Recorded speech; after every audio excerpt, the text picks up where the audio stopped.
A couple of friends were driving through the White River National Forest in Colorado. They were a group of 4: Zoe, Natalie, Dave, and Brooke. Brooke was the one driving. They had some outdoor activities planned, but they had to be cancelled because of the awful weather. It was already dark by the time they had decided to head for the nearest town.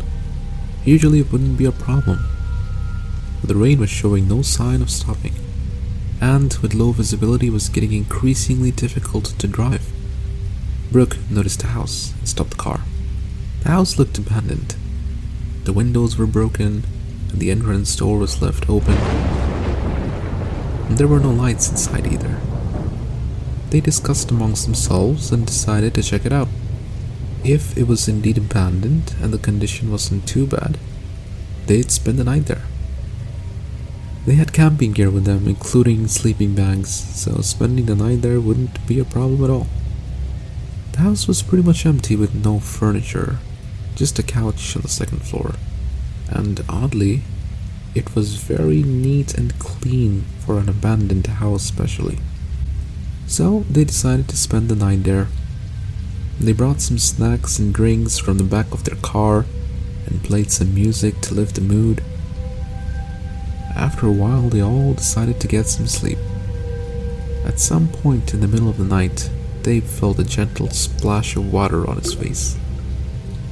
As he got up to check what it was, he saw a small humanoid apparition rush to another room where Natalie and Zoe were sleeping. Thinking it was an animal, he went to check on the girls. He used his phone's flashlight to take a look around.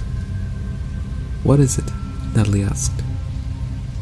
"I think I saw an animal run into this room. It could have just been my imagination. You can go back to sleep," Dave said as he just went back to sleep, but Natalie couldn't. As the rain stopped, she could hear the eerie silence of the woods. She remembered that they were in the middle of nowhere. This isn't so bad, she thought to herself. She had been hearing a gentle brushing sound for a while, like someone was sweeping the floor. After a while, it really grabbed her attention, and that's all she could think about, thinking it might be the animal that Dave saw. She gave in to her curiosity, so she grabbed the flashlight and got up to check. The sound was coming from the second floor where they had been drinking the night before.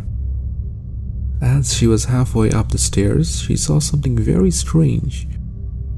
She wasn't even sure what she was looking at. As she looked carefully, she realized that it was a woman with very long gray hair, bending over forward and sweeping the floor with her hair.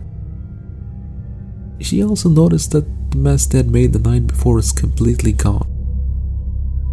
Then the woman suddenly became motionless and slowly turned her head towards Natalie. She said, "This is a place of worship. You're not welcomed here." We're sorry. We'll leave right away," Natalie said as she subconsciously pointed the flashlight towards the woman. As the light touched her skin, she unleashed a demonic howl. Natalie caught a glimpse of her face before she dropped the flashlight and ran downstairs. Her eyes were as demonic as her voice. "Guys, get up, we have to get out of here," she shouted as she ran out the door. The rest of them were already awakened by the demonic howl, and without asking any questions, they all rushed out as fast as they possibly could. Most of their stuff was still scattered around the house, but there was no time to grab them. As they were starting the car, the door slammed shut and the demonic voice shouted, "Get out!" "This whole thing was a mistake, but let's just get out of here first," Brooke said, as they drove off as fast as they could. They made it to the nearby town safely.